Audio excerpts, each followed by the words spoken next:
We at 21 Burlywood Close on 18th of December 2024 for the needs of moving inventory.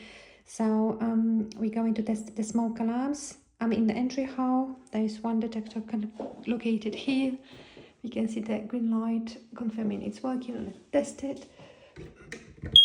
It's working. Another detector is in the kitchen. Again, green light confirming it should be working. Let's test it.